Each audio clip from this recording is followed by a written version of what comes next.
Well friends, in the earlier module we have discussed about the propagation of electromagnetic waves through different types of media, conducting as well as non-conducting. We also discussed about the reflection and refraction of such electromagnetic waves from the interface of two media. Now as a part of communication electronics, we have to think about transmission of electronic signals from one place to the other. Especially when we want to transmit the signal through a closed system, we have to think about what is known as transmission lines. So, in this module we will discuss what are the different types of transmission lines, what are the mathematical and computational aspects, how to derive the results related with transmission lines, etc. So, step by step, we will go on discussing some of these points at an introductory level.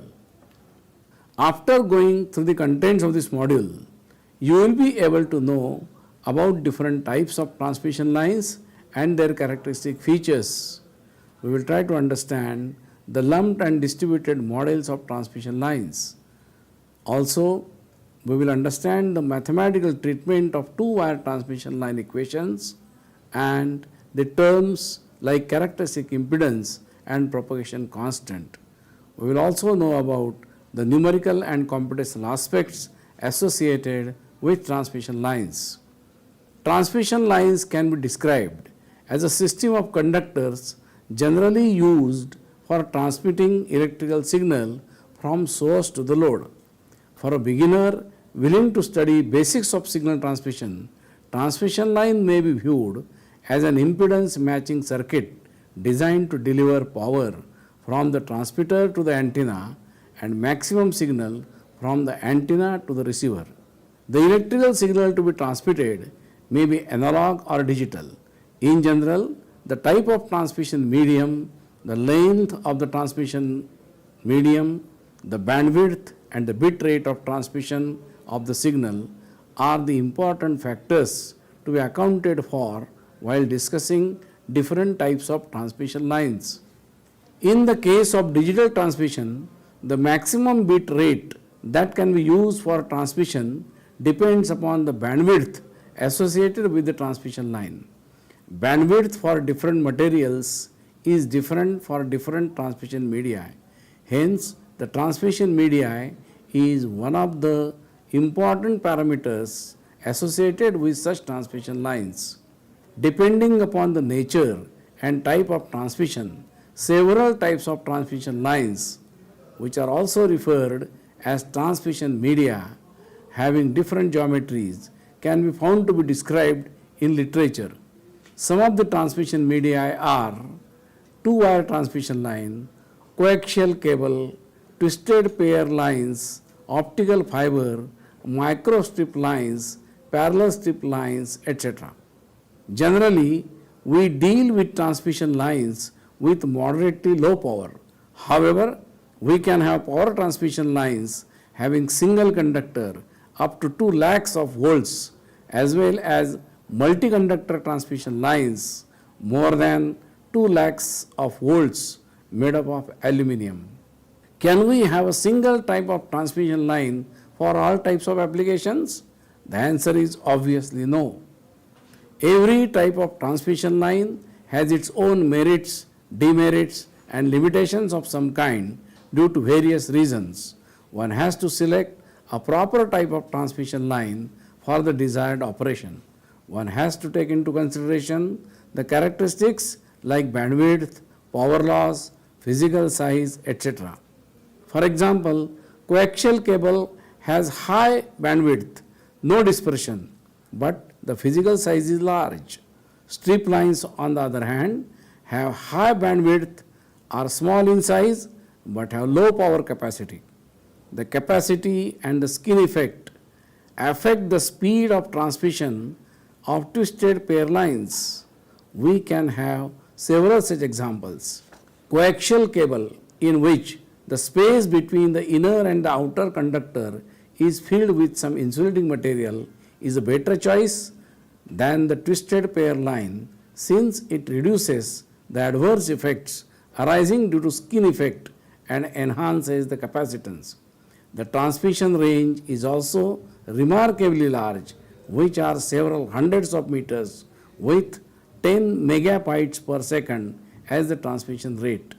Two-wire open lines consist of a pair of open wires insulated from each other and are generally useful for transmission over a distance of few tens of meters with moderate bit rate of less than 20 kilobytes per second. Modem is an example using this type of transmission line. A crosstalk problem can arise in the case of this type of transmission line. Electrical noise, which varies randomly, is one of the prominent factors causing distortion, attenuation, and thus hampering the quality of the signal transmission along the line. Ideally, we expect total transmission of the signal without any loss of power at a very high speed through the transmission line. However, with practical transmission lines, it is not the case. There is always some reflected signal and power loss along the transmission line. Frequency of the signal also matters significantly in theoretical aspects of transmission lines. How to account for all such things? What one should do to avoid or minimize such undesired happenings? For getting answers to such questions, it becomes quite but essential to study the theoretical aspects of transmission lines. Let us go through some of the important mathematical aspects associated with transmission lines. Consider a two-wire transmission line with generator, which is the source of signal to be transmitted at one of its ends, and the load at its other end, known as receiving end. Let Zg and Zl denote impedance of the generator and the load respectively. It be remembered that in normal AC signal transmission, the voltage and currents are assumed to be in phase with each other throughout the circuit. When and to what extent such assumption is valid? We know that an electrical signal is characterized by amplitude, phase, frequency and shape. How these factors are affected when the signal travels along the transmission lines? These and many other points need to be attended for in the study of transmission lines. When a time varying electrical signal is passing through the transmission line, we have to account mainly for four types of electrical quantities called as transmission line parameters, which are the characteristic features of the transmitting media. Namely, we have to account for the series resistance per unit length, series inductance per unit length, shunt capacitance per unit length, and shunt conductance per unit length. These are symbolically represented as R, L, C and G. These four quantities are known as transmission line parameters.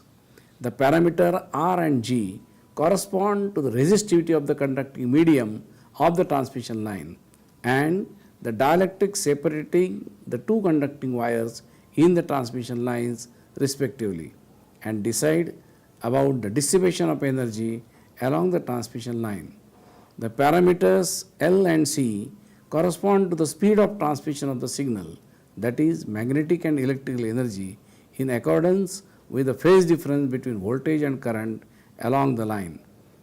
A small section of the transmission line can be described using all these four parameters as shown.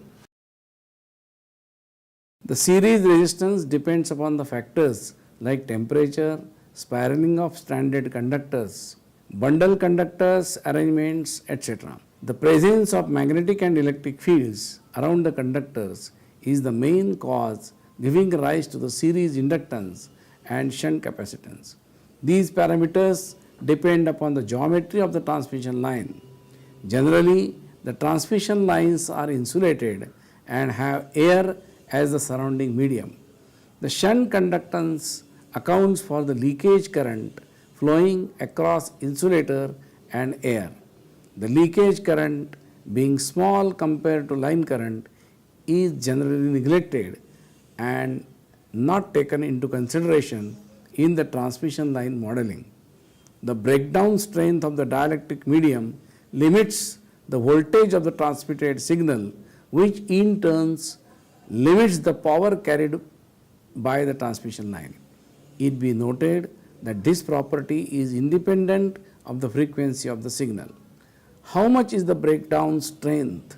For air, the breakdown strength is few million volt per meter. In one of the earlier modules, we have discussed about the concept of lumped and distributed components. While analyzing transmission line, we have to take cognizance of this aspect. The frequency of the signal to be transmitted and physical dimensions of the transmission line are the two prominent factors to be accounted for in such analysis. Let us see how.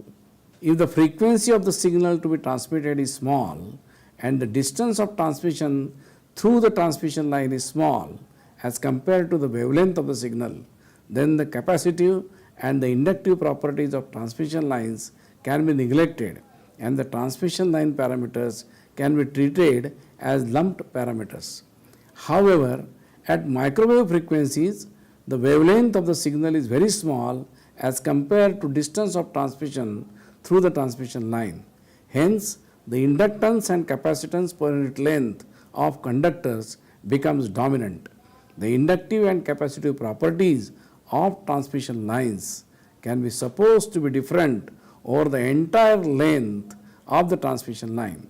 Thus, analysis of microwave transmission lines needs to be done only in terms of distributed circuit and not by treating it as lumped circuit.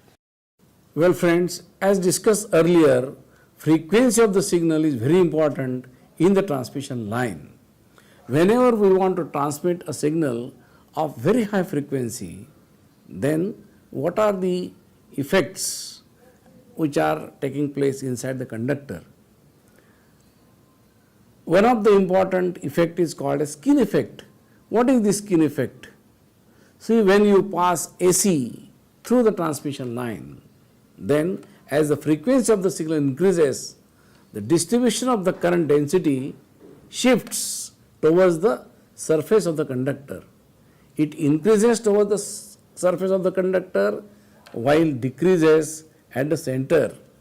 And because of this, the effective cross section of the conductor through which the current is passing is decreased, and hence the resistance of the transmission line increases. If the resistance increases, naturally it causes a loss of the power due to resistance. This effect is called as skin effect. With increase in the frequency, skin effect increases and causes more power dissipation. DC has zero frequency. So if you consider passage of DC signal, then obviously there is no skin effect. So skin effect is to be accounted for while considering frequency of the signal. For higher frequencies, the skin effect is more.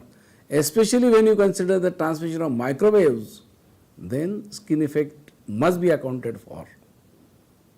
Let us discuss in brief about the parameter inductance per unit length of the transmission line. We know that a current carrying conductor is associated with magnetic field around it. Accordingly, sinusoidally time varying current flowing through the transmission line produces time varying magnetic field, which in turn produces an EMF in the line. This electromotive force produced in the conductor opposes the current through the transmission line. This EMF, that is electromotive force, is equivalently described in terms of a parameter known as inductance. The inductance is estimated as magnetic flux linked per unit current in the line. While determining the inductance of a transmission line, both the magnetic flux inside and outside the conductor is to be taken into consideration. In the case of long transmission lines, inductance is more dominant than the line resistance. The series inductance and shunt capacitance depend upon the geometrical arrangement of the transmission line. we can derive such formulae using laws of electromagnetics.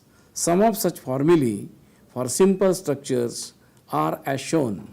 So far, we have discussed about types of transmission media, transmission line parameters, and some other elementary aspects related with transmission lines. The main purpose of any transmission line is to have 100% transmission. There should be no reflection from the load. However, to fulfill this requirement, there are some problems. For getting answers to this question, that what are the problems, we must know about the term impedance of transmission line. Let us consider a system of two parallel conducting wires which is commonly used for transmission of energy at microwave frequencies. Analysis of transmission line includes mainly the determination of voltage and current along the transmission line at different distances from the generator at a given time. These quantities, that is V and I, in turn can be used to determine the load impedance Z, which is given by V upon I at a given point on the transmission line. Note that Z depends upon the voltage and current along the transmission line, and hence obviously it varies along the transmission line. Transmission line is characterized by its impedance known as characteristic impedance, generally denoted by Z0, which depends upon the frequency of the signal and the distributed parameters R, L, C and G, which represent the resistance, inductance, capacitance and conductance per unit length of the transmission line. We can derive the expression for Z0 in terms of R, G, L and C and omega, which is as shown. Ideally, if the transmission line is infinite in its length, then the transmitted signal will travel only in one direction, that is from source to the load. On the other hand, for finite length of transmission line, a part of the signal will be reflected back along the line towards the generator. The extent to which the fraction of the incident signal will be reflected back along the transmission line is measured in terms of two physical quantities, namely reflection coefficient tau and transmission coefficient T respectively. The reflection coefficient T is defined as the ratio of transmitted and incident voltages. Similarly, the reflection coefficient R is defined as the ratio of reflected and incident voltages. These two coefficients are also expressed in terms of load impedance ZL and characteristic impedance Z0 as shown. Note that the reflection coefficient is denoted by R as well as tau in the literature. From the above expression, it is clear that the reflection coefficient tau L is 0 if ZL is equal to Z0 or infinity. Similarly, T will be equal to 1, that is transmission coefficient will be 1 if ZL equal to Z0 or ZL is infinity. The reflection coefficient and the transmission coefficient are complex quantities. Reflection coefficient tau at a distance L from the load is expressed as tau L is equal to magnitude of tau L into e raised to j theta. The reflection coefficient tau and the transmission coefficient T are related through the relation as shown, namely T square is equal to ZL upon Z0 into 1 minus tau L square. Since for two wire transmission line, infinite load impedance implies T equal to 1, that is no reflection, we will have to select ZL is equal to Z0. When this requirement is fulfilled, the transmission line is described as a matching pair of transmission line. If it is not possible to have ZL is equal to Z0, then also reflection coefficient can be made 1 by using stub matching technique to be described later in separate module. Friends, so far we have discussed about different types of measurements and the corresponding formulae.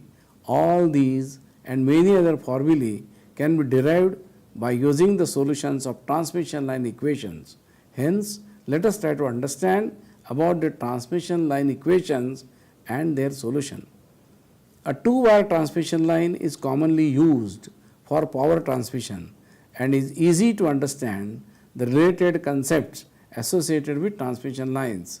Hence, let us discuss the equations with reference to a two-wire transmission line.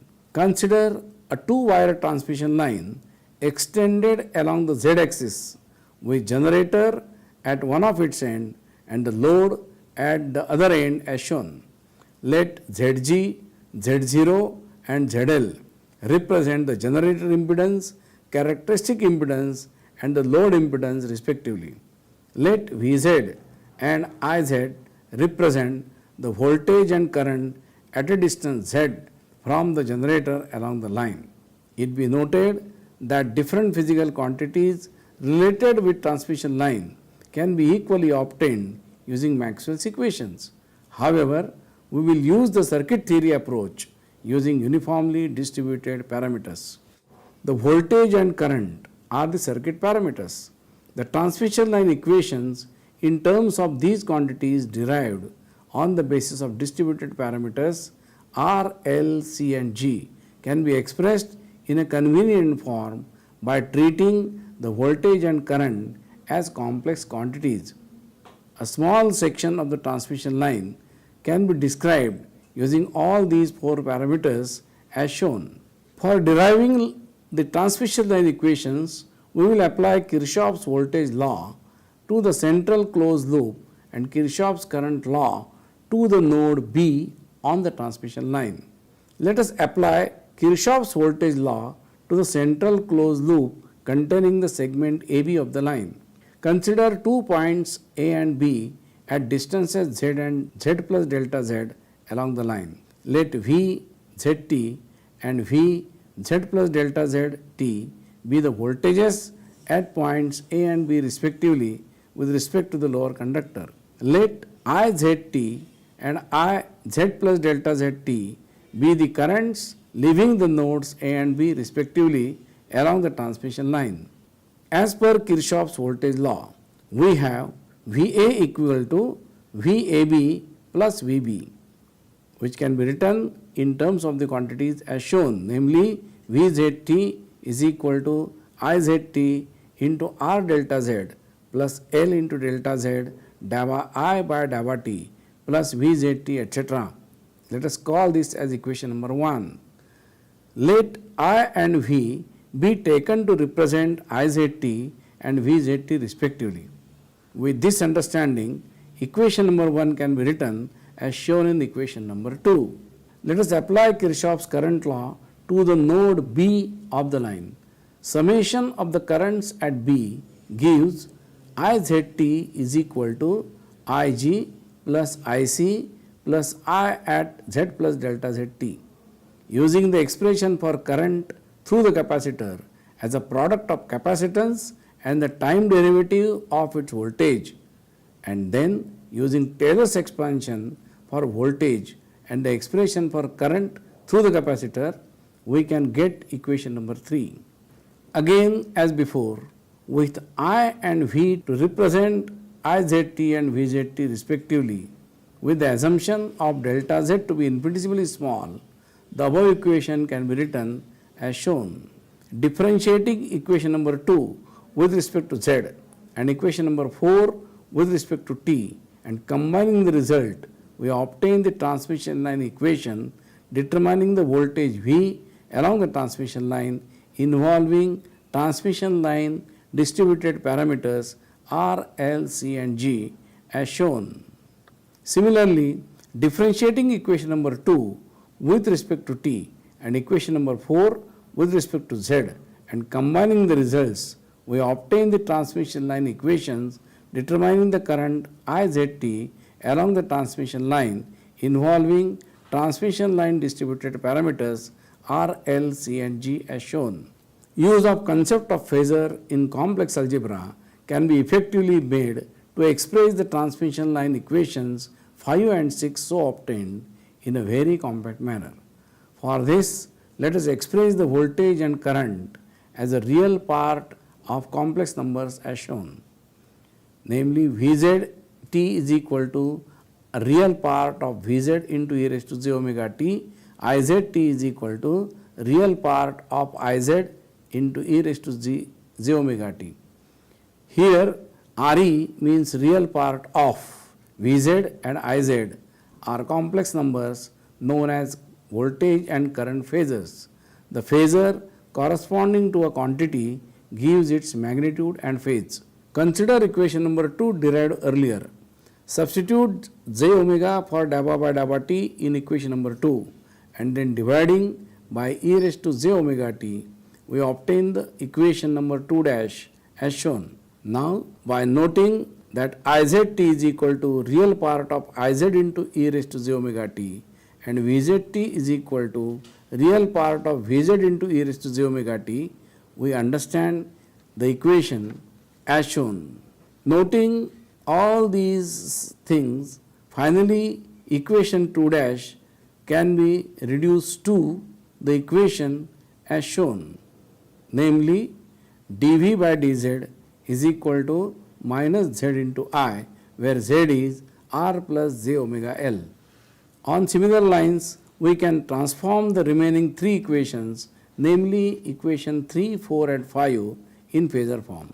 Thus finally, assuming that the signal travels from generator to source along the transmission line in the z direction, we can derive the frequency domain transmission line equation in phasor form as shown, namely E1, E2, E3 and E4.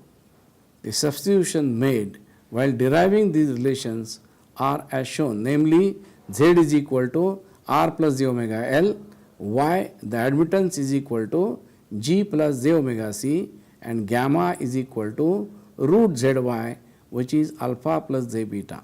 For lossless transmission line, R is equal to G is equal to 0.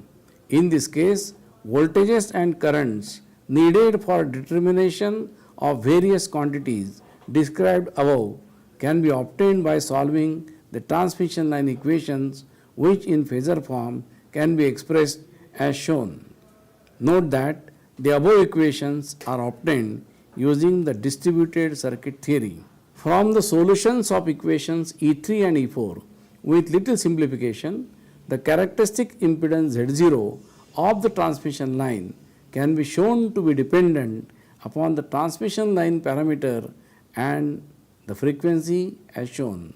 At microwave frequencies, assuming that R is very much small as compared with omega L and G is very much small as compared with omega C, the propagation constant gamma can be expressed as shown. Here the attenuation constant alpha and beta and their dependence upon R, L, C and G is also shown. Similarly, the characteristic impedance Z0 can be shown to be dependent upon LC only as per the following relation.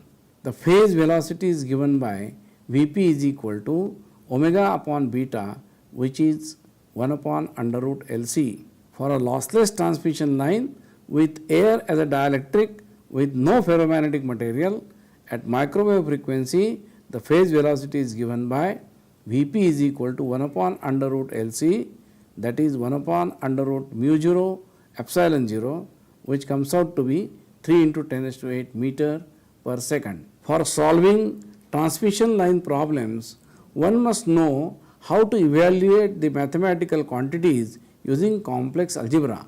Let us revise some basic things before we proceed for computing various quantities in transmission line problems. We are familiar with the representation of a complex number on complex plane. For example, see the representation of a number z is equal to x plus zy, where j is positive square root of minus 1.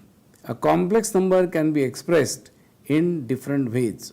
In Cartesian coordinate system, a complex number z is equal to x plus zy is represented by a point pxy in complex plane as shown. The point P can be equally expressed in terms of the magnitude of z and the phase angle theta using polar coordinate as p r theta where the magnitude of Z, which is called as mod of Z, generally represented as R, is equal to under root of x square plus y square, and the phase angle theta is defined as inverse tan y upon x or arc tan of y upon x.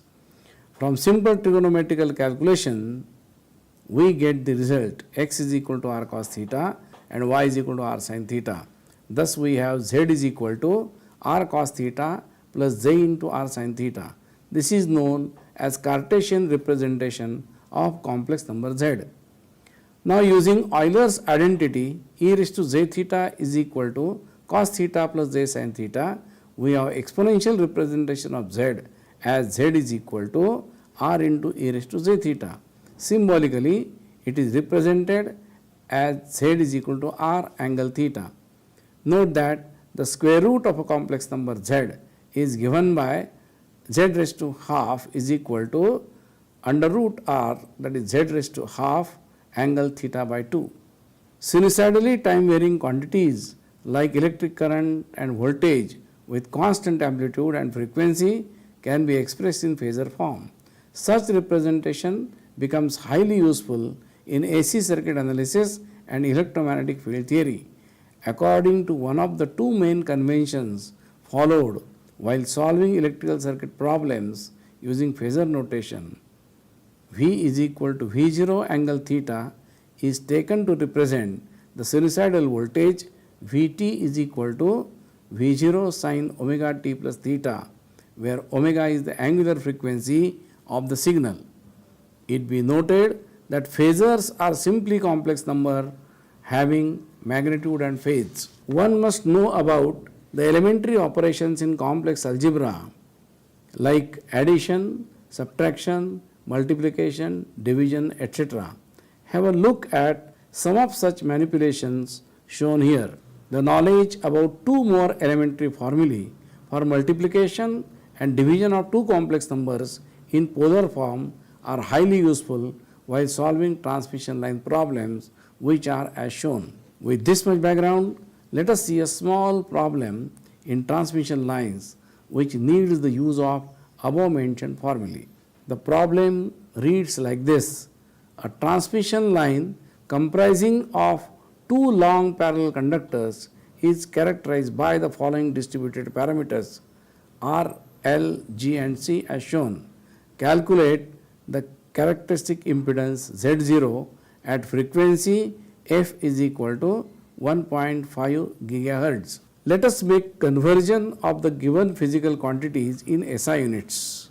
The conversions are as shown. Observe the substitutions and subsequent manipulations made in finding out the characteristic impedance Z0. The values of R1 and theta 1 needed are to be computed as shown. The value of R2 and theta 2 needed can be computed on similar lines as shown. Substitution of the values and using appropriate formulae, we get Z0 as shown. Note that we have to maintain the decimals as per the accuracy expressed in the problem. Study of comparative aspects of several options of any job, any activity, any purpose reveals many interesting points related with the system. Similar is the case with transmission lines. Which type of transmission lines are important, DC or AC? Why? Are there any limitations? So many questions may arise in our mind. There are many advantages of DC transmission lines over AC transmission lines.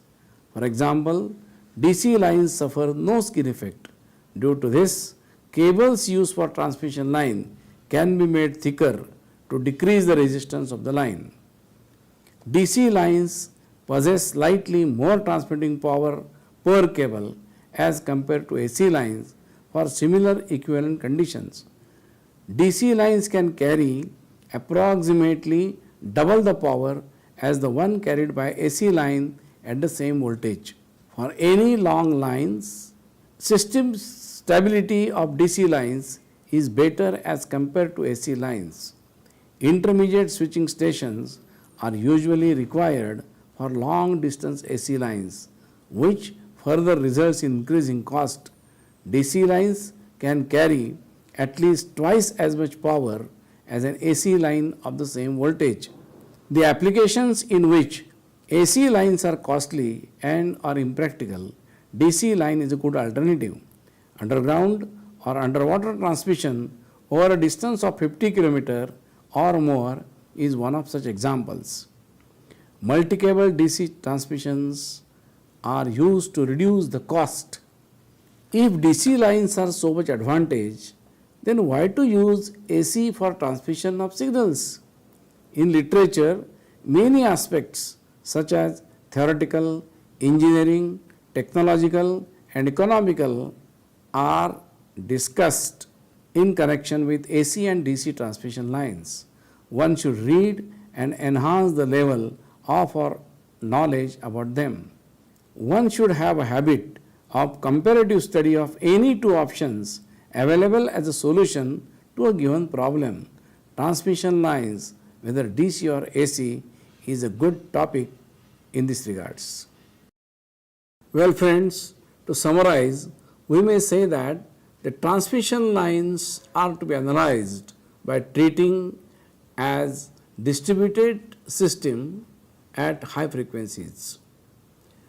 The performance of the transmission line is highly affected due to the effect which is called as skin effect. Shifting of the current density towards the surface as the frequency is increased is called as a skin effect. Due to skin effect, the loss of the power increases. For DC transmission lines, there is no such skin effect. Reflection coefficient and transmission coefficient are the two physical quantities which decide about the transmission and reflection of the power along the transmission line. These two quantities are complex numbers. Transmission lines can have various power capacities, low voltage transmission line, high voltage transmission lines. Thank you.